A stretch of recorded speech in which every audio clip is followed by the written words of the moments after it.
FNR, Football Nation Radio. Putsianis, no call! Score! Salamini for Cole. Cole on the run. Shoots. 2-0. Lazanovsky with the free kick. Launches a rocket! Trimboli, what vision! Blasts. Yes! Heads Miljevic. Beautiful ball! Here's Bozanic. They haven't! They might have won it! The Pioneers with George Danikian and George Kotsanis on FNR, Football Nation Radio.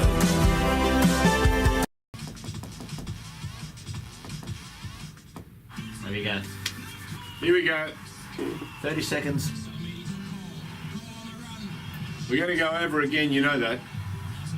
We'll get rid of an ad break, the last one.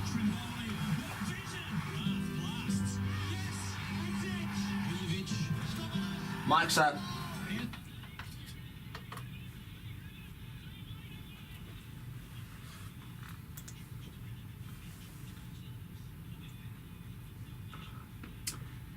Welcome. It's another episode of The Pioneers, the two Georges, Danikian and Kotsanis. And we have a special guest, a guy who grew up in Gippsland. He's a former NSL footballer, goes by the name of Manny. The surname is questionable. When I say that, it took 3 or 4 different forms. When he was younger and playing, it was Gotis. And then he decided, no, he's going to go back and take up his father's full surname, Gelagotis. Is that right, man? That's correct. George. I love it when he looks at me with those eyes going, where's he going with this? No, you're right. Pete and I, reverted back to our original name, and very proud of it. And I don't know why Dad cut it short, actually, but I went through school as Gelagotis. And I can tell you why he did. Because he wanted to move the business forward, and he wanted to give people no excuses. Yeah, probably. He's, I can understand that. Smart businessman. Yeah, smart. He was smart, and look, here we are today, and it's nice. Thanks for having me. Welcome. Mate, you're a pioneer. You're one of the boys out of Gippsland from Moe who grew up and played about 50 million sports. You played tennis, you played Australian football because you could, and you loved and fell in love with soccer. Yeah, look, as most country kids, we sport was an integral part of what we did, and in regional areas, it's that's all you got to know. And fortunately, Pete and I carved out good careers in sport. And as you said, I really love AFL and love soccer, and really love my tennis as well. And I guess eventually had to make a choice, and cards fell my way, and had a great career. Fantastic. Now, a couple of weeks ago on the Pioneers, we had Eddie Krenchevich, and he spoke glowingly about his Socceroos coach, Rudy Gutendorf, who a lot of people sort of malign. But there's another guy that you have enormous time for, who was your coach, a guy called Frank Arok. And we're going to talk about him as well. Yeah, look, he's dear to me. Actually, I played with Eddie in my first year in the NSL, and is that right? Eddie Krenchevich was a superb person for me. In fact, when Frank took over Morwell from Port Melbourne and we all went back there, Eddie was a very calming influence in the change room for a lot of us because we hadn't played. I think there was 9 or 10 players from Port Melbourne that went back to Gippsland, and Frank took everyone. As you know, he was finished up at South Melbourne and came to Port Melbourne for half a season, and it was a saving grace for me personally, to be honest. And I'm indebted. Why? Well, look, I had a tough time. I was a very decent player when I was young, and unfortunately had a bit of a falling out with coach at Morwell at the time, Bobby McLaughlin, and he wasn't really a person that supported kids. He was always sort of going for the more mature and established players. And I can still remember in '89, I actually came to South Melbourne when I was young, and Brian Garvey was the coach, and I was just come for a pre-season just to better myself, and I went back to Morwell to continue on, and I thought I'd really done the right thing, and but for some reason Bobby took a bit of offence to me and probably thought that I'd sort of got ahead of myself, which I didn't. I was very fit, and it was a great experience, and things sort of fell apart pretty quick. So I was sort of pretty much in a nutshell to cut the chase. I'd played probably about 2 or 3 years in the state leagues, and it was a very strong period.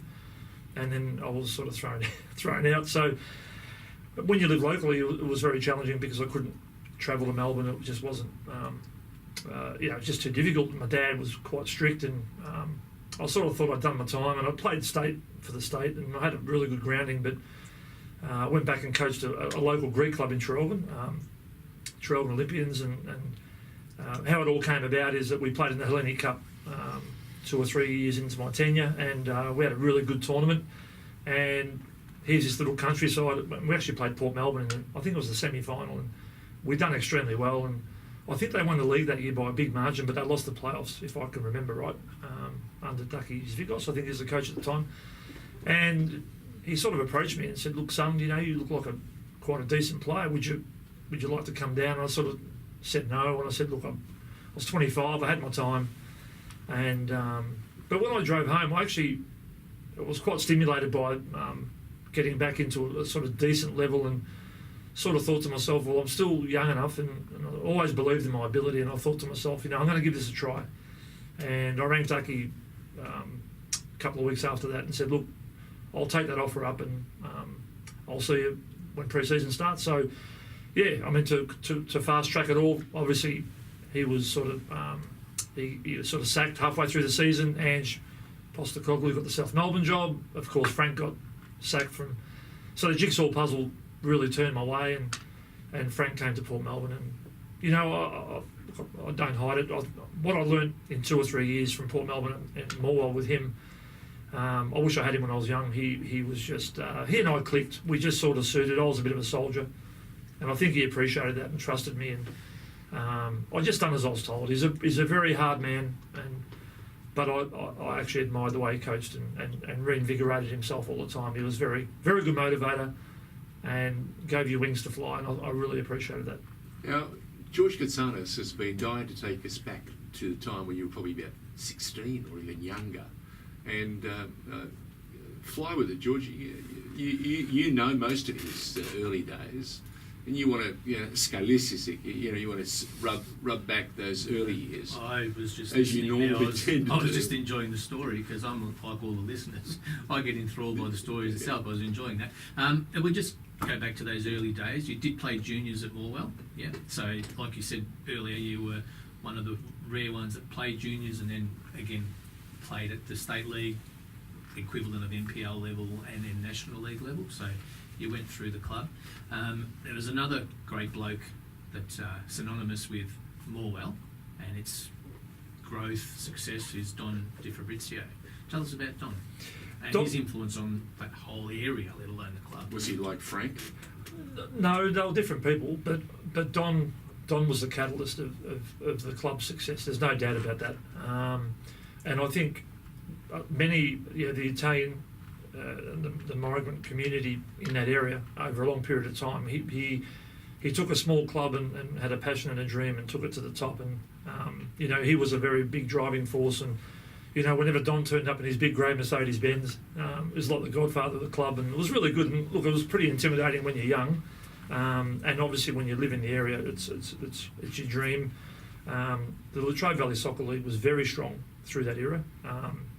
We won numerous country championships, very dominating regional soccer, and there was a lot of good players.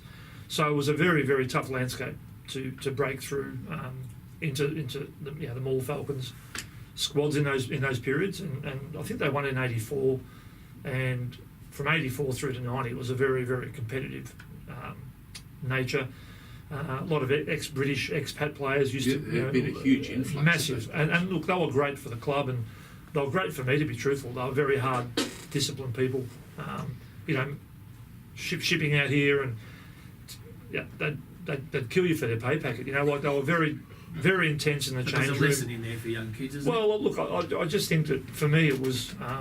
It really taught you to survive, and I learned some really good skills, and they weren't easy to be with. But once you broke through, like anything, once they started to accept that you had ability and you were part of the landscape of the squad, it did make things a little bit easier. But getting back to Don, I think obviously Don was very, very influential in terms of that club to where it got to, and a very passionate person. But I thought he made a few errors late, to be honest, in terms of, when the club went to the NSL, I think he stuck with some people that probably weren't quite ready or good enough to take the club to a different level. And, I certainly learnt that through the Arok era, into Munro and Hopkins and these sort of guys that sort of came through after that. But, I'm not scared to say that if a person like Frank Arok was there from day one, the club would have been a lot stronger and a lot better. I think, Don, there's no secret Don supported Bobby McLaughlin very well. He felt that he was quite a loyal person and that he was. Bobby was a very good manager, but, for mine, when I'd been under the coaching of Arok and compared to him, no disrespects, it was chalk and cheese. And for players and coaches, you said you either hit it off or you don't. Yeah. Whatever. And in Don's case, he's selecting a coach and he's putting his faith in that person, he's employing that person, and he hopes that that person's going to do the right thing. Don's made the right decision, with the right intention, whoever is employed. So if he's got Arok or McLaughlin, he's employed them both with the right I think the difference is that Frank was a very strong character, and Frank held no secrets that if the two Georges were playing and George was from Melbourne and the other George was from Gippsland, the George from Gippsland would be playing. And that was Frank's view. Frank knew that it was important for people that lived in the area to be exposed, to give hope to kids and in that region. There's over 3,000 kids at that time when I was playing through that era, and they want to aspire and dream to play. And I suppose the John Hutchisons and myself and different people that came through the region, we gave people that hope, and for me it was an amazing story with Frank, because he never knew I lived there. So when I was commuting back and forward, it wasn't until the end of the season at Port Melbourne that he found out that I actually lived in Gippsland, and he freaked out. Maui boy. He said, "You've been travelling 4 times a week from that place to here." He thought I was mad, and that's why I think we instantly hit it off, and he had a lot of respect for what I did, and I was certainly respectful for the opportunity he gave me. And I must admit, I trained every time like it was my last training session, and I played every game like it was my last. Which would have suited Frank. And that's what he was about. He wanted people that were on his side and he could trust. And in my position where I played, he was kept it pretty simple. Which leads us in. I know you're still in contact with Frank, which is superb, right? Yep. So I love that, and that's the beauty of football: is the friendships we make and hold on to, and the people we keep, close to us. Yeah, the networks we build. But I want you to tell me this story. And you can go to town if you feel you need to. You went up for is it John Hutchinson's testimonial? Have I got it right? Or You're just right, recently? yep. Yeah. And you went with Frank. He was out. I think it was a couple of years ago. Oh, okay. Yeah, that's okay. But Frank. Look, Frank and I speak monthly. Yep. Probably since he left Australia. So he turned 86 a couple of weeks ago. Spoke to him the other morning, and he's very well. He's a bit. He's getting on and. And we always talk, and I've lost my dad, but I feel he's a person of interest for me. And as I said, we talk. And when he was out, I said to him, "Look, Hutchie's got a testimonial," and it was a bit of a surprise. And I said, "Look, we should go." And so I rang a big guy, Claudio Canosa, who's a former teammate, and the late Mike Cockerell as well, and he was a good friend. And we sort of teed up a little crew to go to Gosford to surprise John Hutchison, who I'm a massive fan of, and to this day also stay in good contact. He's coaching in the States at the moment, but he's a good kid and carved out a great A-League career. So we went up there, and I know the story you're alluding to, a bit of a story done recently about the FFA, and I was sort of asked about what it was like in the 90s and what my thoughts were about what's going on today. And I thought it was disappointing at that function. A legend of Frank's status, well over, I think he's 109, 10 caps, I think, coaching the Socceroos, which is a great record. And to see David Gallup sort of, fail to acknowledge or, even recognised. Well, in my mind, pay his due respect to a person that should be commended for what he did for the game, left me a little bit disappointed. And, we went up there with good intentions. It was interesting because I think it was a time when the current coach was, I think it was literally sacked when we jumped off the plane and we heard the news that was it. Just trying to remember who that was, but Moss. Just Mossiak? No. You're talking about the Socceroo coach? No, Central Coast Mariners coach. Probably Phil Moss. And Could have been Mossy. it broke out. I sort of thought, geez, we're driving up in the car and Frank's going to pull out of a car and walk into Central Coast, probably think there's something going on. But He's coming back to coach. Yeah, it was interesting, and look, we made a big effort, and as we should. As I said, Hutchie's a good lad, and I wanted to surprise him. Frank gave Hutchie his first game, and the story behind taking Claudio was there was a really funny story in the change room about John sort of making his debut, and he sort of said to him that if you go out and play well in this friendly game, and there was sort of possibles against probables, and take out Big Canosa, who's 6'4", and Hutchie's only 17-year-old kid. This is back at Morwell. Yeah, bugging me dead. He took him out all right, and Frank couldn't believe, and I can still remember Claudio chasing him and trying to. Anyway, that's how Claudio was, but and we sort of reminisce those stories. It was a great function actually, and as you've seen in that story, I was sort of a bit disappointed in the way Frank was treated. And we shouldn't forget what people do. Like it's not just Frank. Which is why we have this show. Yeah, exactly, and I think. The culture, the history, the people that created these opportunities for all of us, really, including David Gallop, and I think that you can't have a future if you don't embrace the past. Not in the sense that we understand that there was difficulties through those periods, but I think to throw people off the bus and forget about what they've done purely because there's a belief of bad supporters and things like that. I don't buy into that. In fact, I see more concerning behaviour at some of these games that I see these days rather than what was happening back then, to be honest. Take us back to some of those exciting NSL days, some of the contests that you remember, some of the characters, some of the opponents, Manny. We're speaking to Manny Gelagotis, or Manny Gotis as he was in those days, who these days is not only still loving his sport, but has extended it to take up another great pastime. He's spending a lot of time watching their racing stable get stronger and better. And is it Peter, your brother? It is. You guys work really hard. Yeah. And you've achieved some fabulous results as of late. And I know there's a guy called Lou Sticker who's didn't realise backing horses or owning horses could be as exciting as they are at the moment. Yeah, he's got a share in a really top class horse. He's one of the best horses in the. We just won't mention Levendi. Right? No, that's right. Yeah, and appropriately named. But and look, that's the connection we're talking about. We all know Lou started was one of the founders of Carlton, and we've reconnected through different sports and areas, and we've reconnected again, and I love that. But getting back to those eras, there's so many great players. Guys. Who were some of your hardest opponents? Believe it or not, two of the toughest guys that I played against. I mean, when I say tough, they were very strong. Andy Harper was a very strong striker. He was extremely, very physical and very tough opponent.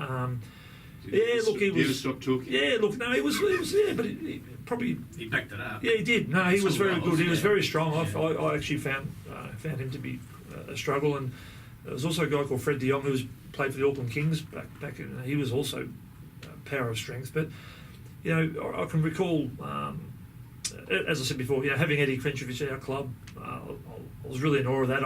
Eddie's an elegant footballer. He must have.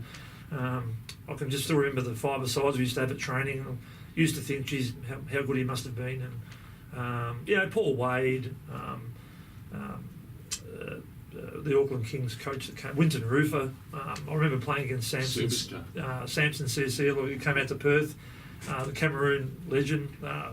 Unforgettable experiences, really, from sort of those players, and then I think of the elegant players that I crossed Oscar Crino when he was at Footscray just before when I was young. And just to think what an elegant player he was unbelievable. Silky, wasn't he? Absolute dynamite. And I can recall we had some really fast players in our side Oscar, you just couldn't get the ball off him. And Paul Trimboli, amazing skill, very very elegant footballer. And as I said, I just thought it was a really well balanced league overall. I can still remember the Adelaide, Alex Tobin and Ivanovic at the back.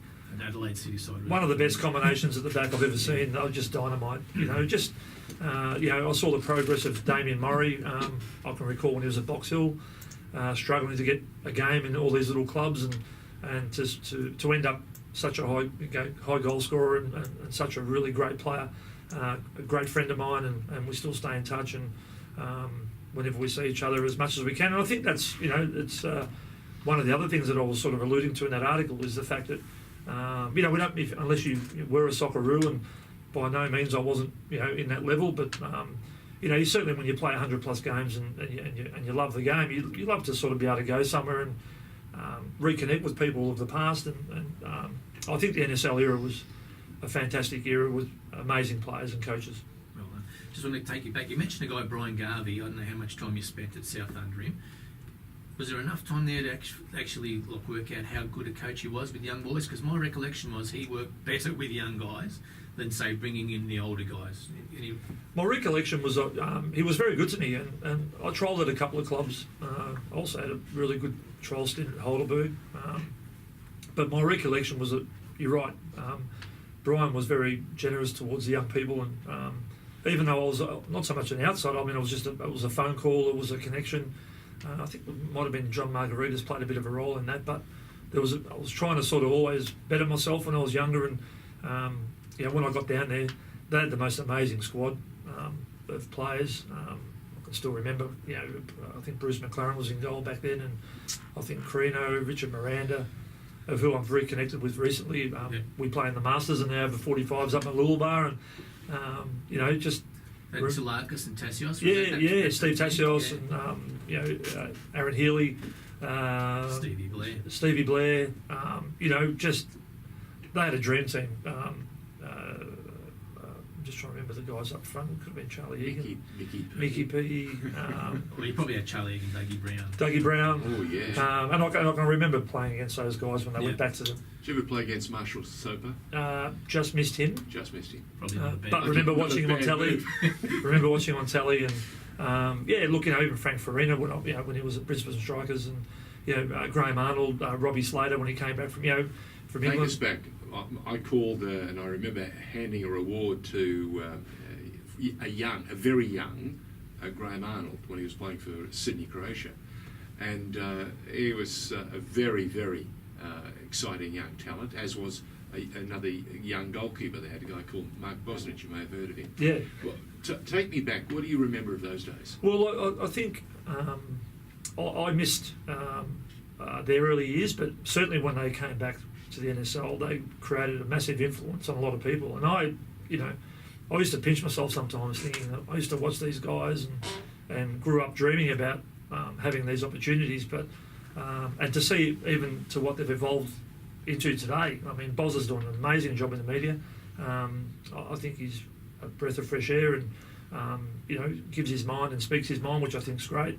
And to see the way that Graham Arnold's coaching, I'm a bit disappointed that he didn't get the Socceroo job, to be honest, because I think even when he was under Gus Hiddink and all the rest of it, I would have thought that he was being groomed for that position. But he may still get it. Yeah, look. There's no doubt after the World Cup there could be changes, but you can only judge people on what they do. And I think what is created at Sydney FC right now is a testament to a rebuild revolving around sustainability and longevity. And I speak to Alex Wilkinson a fair bit, and he's a tremendous player and a very good guy. And just the way he builds loyalty in a squad, it would be very difficult to juggle all those players. They're so good, but he's doing it very well, and it appears the players are the players are playing for him, and that's I think that's the catalyst of being a great coach. Is being able to have people achieve for you and respect, and I clearly see that at Sydney FC and what Arnie's done for the game. We're talking with Manny Gelagotis on the Pioneers. George Katsanis has many more questions still to ask, but importantly, we need to take a break. When we come back, more from Manny and those early years. Well done.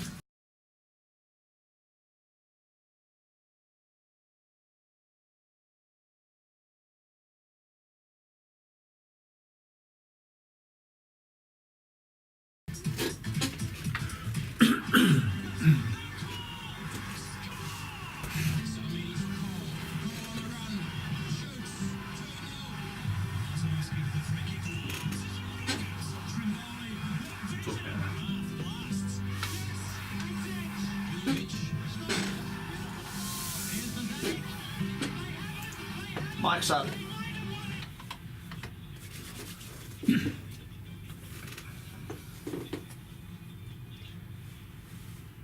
Welcome back to the Pioneers. We're with Manny Gelagotis. Manny, great to have you, mate. Thank you. We're going to quickly move away from the historical stuff just for a little bit. One of the important reasons I got you in here was because you're working on a fundraiser, right? Victory Against Cancer. Raise funds. Now, is it a competition? The people that raise the most money get to play the game before, or is it a given you're playing? No, well, I believe it's based on the dollars raised and all the rest of it. So what's it about? So it's obviously the Cancer Council. So my late dad obviously passed away, lung cancer, and there's many people that have been touched by this bad disease, And they're still being touched by it. and yeah, it's difficult. So you always when you're in the public eye, and if you can make a difference, I think it's important. And obviously, the added incentive for me is that if I can get a chance to get out and have a kick again, Kick someone. yeah, I mean that'd be a lot of fun. But I think the cause is very, very, very important. And as I said, it means a lot to a lot of people. Even Shovel Savinsky has been very ill. Yep. Who's a past competitor of mine, and we're in constant touch and supporting him. And I think that's how this whole thing came about. So for me, there's a bit of a driver there. And funny enough, I got an email last week, and then the next email says, "Oh, would you like to play with Archie Thompson?" And that's dear to me as well. So obviously Archie started at Morwell, Next teammate, yeah. with me, and love him dearly, and saw his career unfold and start. And so to be able to play with him again after so long would be an amazing opportunity and experience. And so I feel that. Where's the game? It'll be at Amy. It'll be a pre-game to curtain raiser. Curtain raiser to I think it's late February. I think. All right, we'll check those dates. Now, tell us, Victory Against Cancer. How can we donate? And how can we contribute? Yeah, so if you go to the you can jump on the social media web pages. You'll see my portals on my own personal page and also my Twitter handle. And What's also your Twitter handle? at Havastan. So it's HVASSTAN. Yep. It's a weird name, but it's actually one of my good racehorses that I used to have. So That explains that story. yeah, exactly. So yeah, you can jump on that, and you'll see some sort of profiles there. At Everyday Hero. Is that That's the right. website? Yep. Yeah. At Everyday Hero, Yep. and if you Google the anti-cancer council, you'll be able to jump on. And the money goes to the Cancer Council Straight to fight cancer. Absolutely, and look, it's it'll ramp up. There's a lot of my colleagues and a lot of friends will be in touch. There's no doubt about that. So yeah, look, anything raised is going to make a difference, and it's like anything. We've got to keep fighting and keep pushing. And the added bonus is that I'll get another opportunity, hopefully, to run out if things work out, and if that occurs, it's a bonus. So we'll see what happens. Tell us about Michael, your father. Yeah, my dad was. Great character. Yeah, look, he was a successful businessman. Yeah, he was. He's very. He migrated 16 years of age and had a really tough introduction to Australia. He lost his dad when he travelled across here, and he was like every migrant.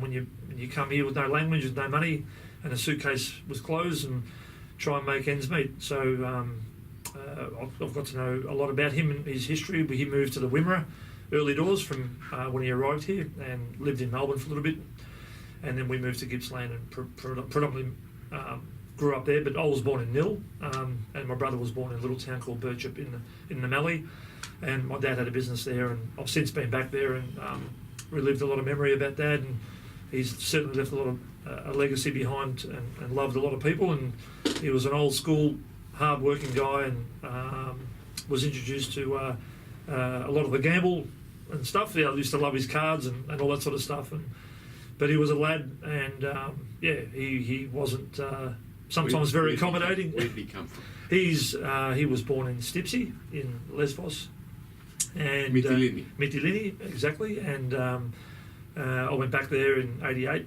and looked up a lot of his heritage and history. And my grandmother is from Italy. Yeah, beautiful, nice part of the world. Very nice part of the world. And look, he was just an extremely hard-working guy. And they came for an opportunity. Came from an opportunity, absolutely, and made an opportunity in his life. He was very dedicated and devoted, a hard man, I always sometimes wondered, my family say, oh, you know, you're always a bit intense about things, and even in the racing industry I'm very intense about a lot of things, but I used to remember I'd go to training and Frank's there and screaming at me and making me do crazy things, and I go home and Dad starts, you know, and my poor mum was trying to always save the day, but yeah, look, we had a hard life and a tough life, but he was a hard and fair person. Very loved him dearly, as my brother did, and he's created a massive platform for us, and we're very indebted to him. But more importantly, installed some good disciplines, and drove us very hard to achieve, and very grateful of that. You mentioned Shovel Savinsky, which links me to the Blasby Cup. There's my little plug for my little tournament, which we raised a few $1,000s for him as part of his fundraising earlier in the last year, which is where I sort of come across you, I think, and your boys, the Wild Rovers. You're just talking about having a kick. You're still having a kick. Yeah, I do. So tell us a little bit, firstly, about the Wild Rovers. So I actually missed that tournament. I was meant to play in that, but it was only 40 degrees. Yeah, I know. It was quite good. So look, I initially was contacted Will Hasty and a couple of guys, ex-teammates, and about the Wild Rovers concept. So once again, it's a bunch of lads that came through the same era, and I felt that I'd been away from this from football for a while, and felt like I needed to get back and connect with my friends, and no better way to do it on the football field. So it started with the Wild Rovers and continued on with the Melchester Rovers lads, which is I've been doing that for the last 2 or 3 years, and yeah, once again reconnected with a lot of my ex-Morwell teammates, Jeff Doyle, Paul Harris, Gary McMullen, guys like Sean Lane, Dean Hennessy. Dean's dad was one of my coaches when I was a bit younger. So Terry Hennessy was a superb coach, great person, and an absolute legend player. Yeah, and he was a very difficult man as well. He was very tough. And, so I had a little stint at Croydon in that period when I was sort of chopped at Morwell. So I was always trying to reconnect and try and find a club and keep going, but it was very difficult commuting and all the rest of it. So reconnecting with those two little groups and teams has really driven me back to really trying to reignite the flame again and to love the game, which I always do. But I mean, it's just nice to see all those guys from those eras that I used to play against, and I had a lot of respect for those guys, and now to play with them and be reconnected with them, it's been a lot of fun. What was it like playing with some of the great clubs that had enormous rivalries? South Melbourne would have been right in the middle of that. Croatia would have been right in the middle of that. What was those moments like for you in those days in the NSL? Yeah, they were tough, and I don't... They give you anything? Oh, look, no, they didn't. They gave me a lot of grief, especially the Greeks at South Melbourne. But look, like any Greek in Australia, we all aspired. I wanted to play for South Melbourne. I love South Melbourne. You know, they're a great club, and we grew up with our ethnic base, and we respected that. And I certainly always dreamt of that, and that was the drive for me to ring up and ask for an opportunity to go there and improve myself. And it was I actually helped Brian McNichol a couple of years ago with under-20s every couple of weeks to coach. It's not my forte, but I'm just supporting him whilst he was there. But Melbourne, Croatia, Melbourne Knights, very passionate supporters, and I actually enjoyed it. I actually found you lifted. Yeah, the noise and the crowds and all that sort of stuff. It didn't deter me at all, and I actually really loved the rivalries and the tension in the stadiums. Heidelberg. Yeah, loved it. I had as I said, I had a really good opportunity there, and I was very unlucky because I think Michael Uricolo was there at the time, and I'd actually been there for about 2.5 months, and I was about to sign. They had a great squad, from my recollection. Milan Blagojevic and Walter Ardone and Scott, some great players. and I had done a really solid pre-season there, and the week I was going to be signed, they sacked him. So I thought to myself, geez, I must be most unluckiest player of all time. And I think Andy Bazikas got the job and basically said whoever wasn't signed wasn't welcome, and that was a bit daunting for me. But once again, even when I went to Port Melbourne, I can still remember the opening game was Port Melbourne Heidelberg at Olympic Village. I think there were 6,000 or 7,000 people there, and that was just a Premier League game. Yeah. So certainly, even when I was trialling at Heidelberg, I went to a lot of the games, and the atmosphere was amazing. Perth Glory also I must commend, because my first year was the first year they came in. They had the best crowds. They were amazing setup. The atmosphere over in Perth was. Tony Sage would be delighted to hear that. Yeah, to die for. When it was a Perth game, no one would tackle each other at training during that week because no one wanted to miss the trip. but it was just, as I said, it was, look, for the guys that didn't play and all the rest of it, it was just all a great experience. But those trips were phenomenal. And even Adelaide City, High Marsh was a great stadium. And I think whilst the crowds sometimes weren't, if you think on average, I don't think they were that bad. I know Victory get big crowds and Sydney FC. Outside those clubs, the crowds are quite similar.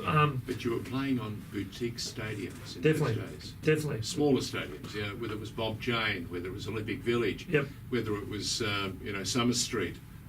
You weren't playing at Suncorp, were you? No. Well, we did play at Suncorp. Did you? Yeah, we did. Okay. Actually scored my first goal there, so I shouldn't remember that. But A header or a shot? all headers. I think I had 6. I scored 6 goals in my career. They're all headers, and it was one of my strengths. My aerial strength was very good, and as I said, I was a bit of a soldier centre back and done my best and tried to stop guys from scoring goals, and that's what Frank wanted. And it's funny, just pretty much he taught me that, and I was very thankful because when he left, in Stuart Monroe and Jeff Hopkins, both very similar characters to Frank, a bit different, but very hard disciplined people. And I think that was a good balance for me because that's what I was about, and I certainly responded to those sort of coaches. Do you use anything that you've learnt on the football field to help Pete and the race? Definitely. The professionalism, I never really appreciated it very much virtually when I was part-time. And once again, when Frank came to Morwell, he made everyone live in Morwell. He made everyone train. It was just a different landscape. He basically said, if you want to play for this club, certainly we had players from Melbourne, but the club then got them cars and vehicles and made life easier. So I think just the professionalism of it all, certainly in our racing business, I'd like to think that we're one of the most professional stables in every aspect of what we do, and we don't leave any stone unturned. And that's from all the therapeutics and looking after the animals. We've just recently acquired a property down Coronet Bay near the beach. The management of the horses and I compare to the management of the athletes. It's all the same. It's about looking after people. The days of vigorous training and running into the ground is finished.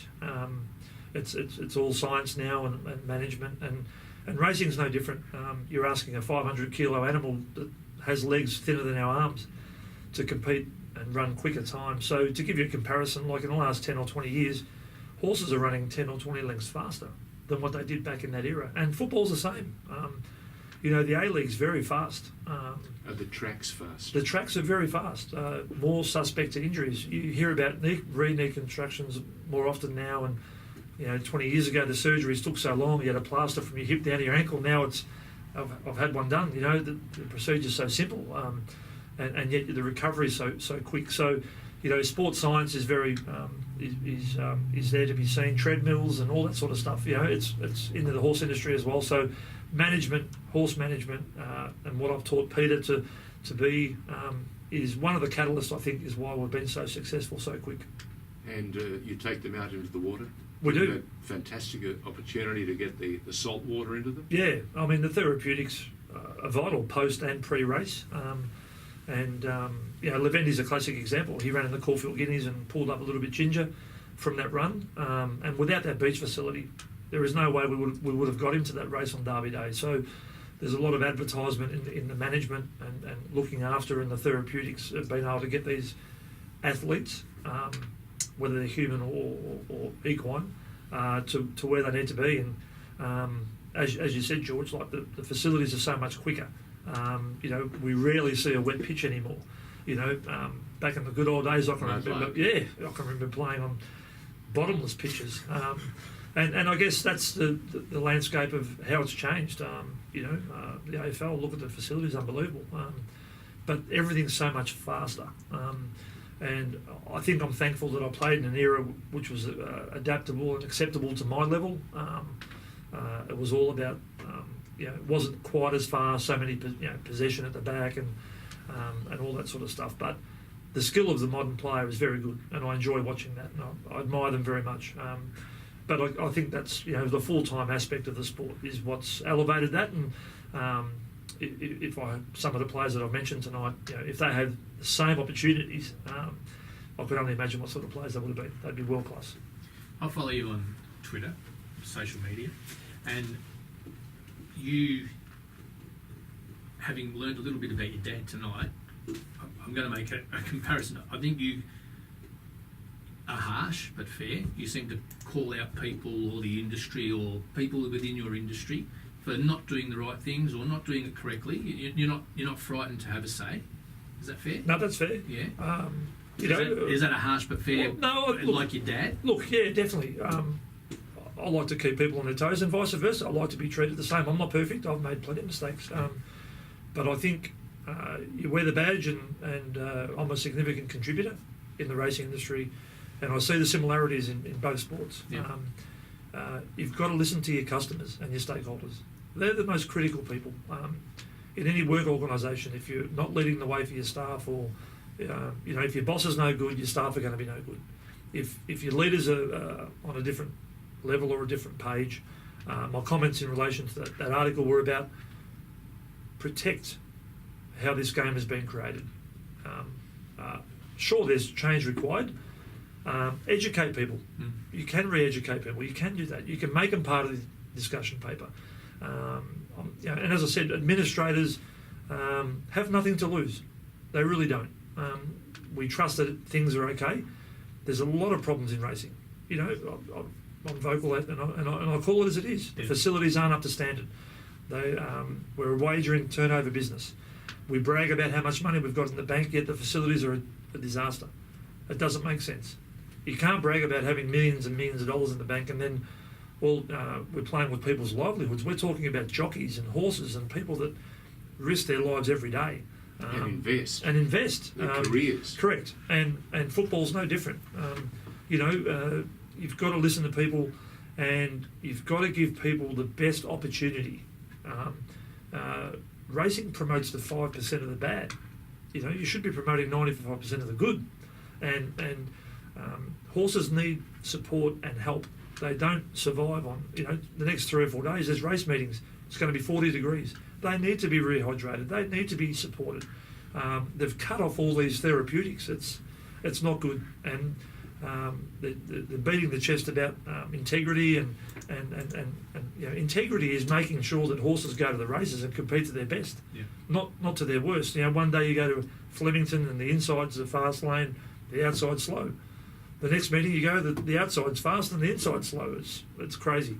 So people invest a lot of money, so they're entitled to get a run for their money, I think. That's a fired up Manny Gelagotis. Back with more on FNR. This is the Pioneers. Mike Sutton.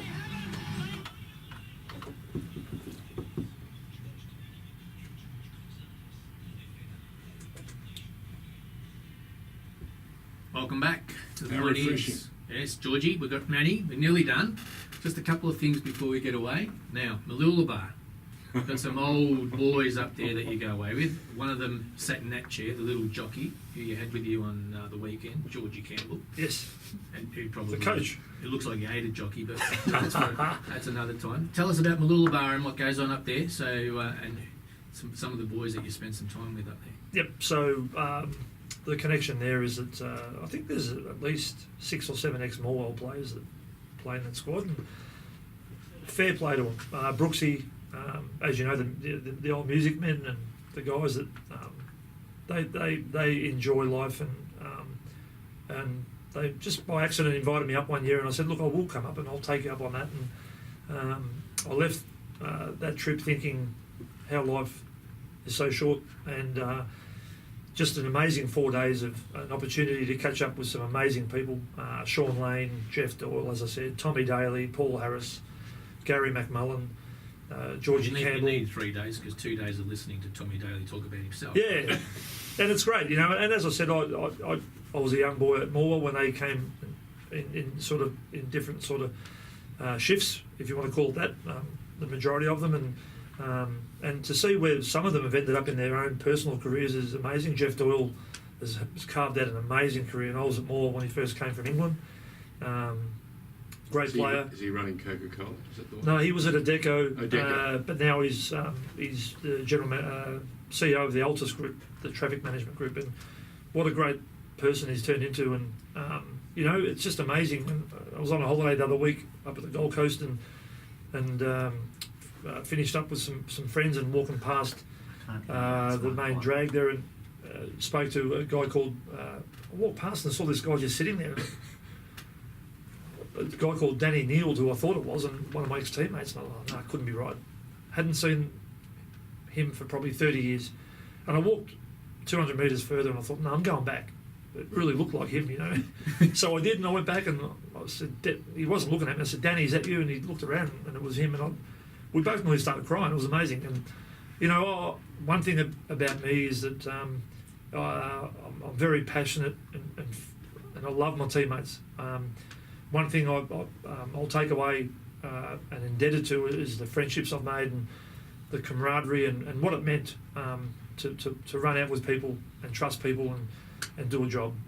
And I was fortunate to captain the Falcons for a year, and I think we won a pre-season cup as well. And it meant a lot to me. And as I said, I know I keep sort of reverting back to Frank, but he taught me a lot in 2 years, not only about football but life, and simplified the processes. And as I said, I don't know where I would have been if I had him when I was young. I think, I didn't get to see the best of myself, unfortunately, but thanks to him, I made up a lot of lost ground and made a lot of great friends and still connected to a lot of great coaches. I was at the Magic Millions race meeting the other day and bumped into Nick Meredith and one of the other coaches from Newcastle, Lee Sterry, I think it was, and just out of the blue, g'day, and I love that. I always often wonder where people are, and even travelling up here tonight, I'm always travelling a lot. I'm always in my car, and I'll always get on the phone and ring Will Hasty or Brian McNichol or ring Frank if it's late at night, see how he's going. I really respect the people that I've met, as I said. I know how tough it is to compete and how hard it can become, and as I said, it's part of our life that we should treasure. And as I said, I'm really, really indebted to the game for what it's given me. Well done. Thank you for sharing your story with us and spending a little bit of time. I know it goes quick, it flies. We appreciate it. You've been a sensational guest. The friendships, the history you mentioned shines out. Congratulations on a great career. Congratulations on the current and career with the horses. I'm sure it's going to be a continued success, and long may that continue for you and Peter and the family and everyone involved. And for providing such a rich chapter for the Pioneers this week. Yeah, thank you for having me. And as I said, Pete and I, I'm very proud of what Pete's doing, and I always felt a little bit guilty because he was a great player as well.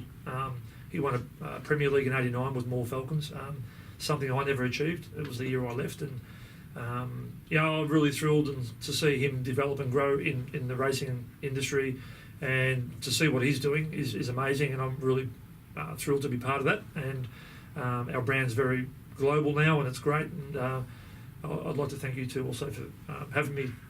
It's been a great reminisce, and as I said, I'm thrilled, and I wish you guys all the best also with your program. It's great for football to have you guys. Yes, Levendi. Beautiful. Fantastic. Awesome, buddy. Terrific. Blue will be crying. Well done, mate. That was great. Terrific.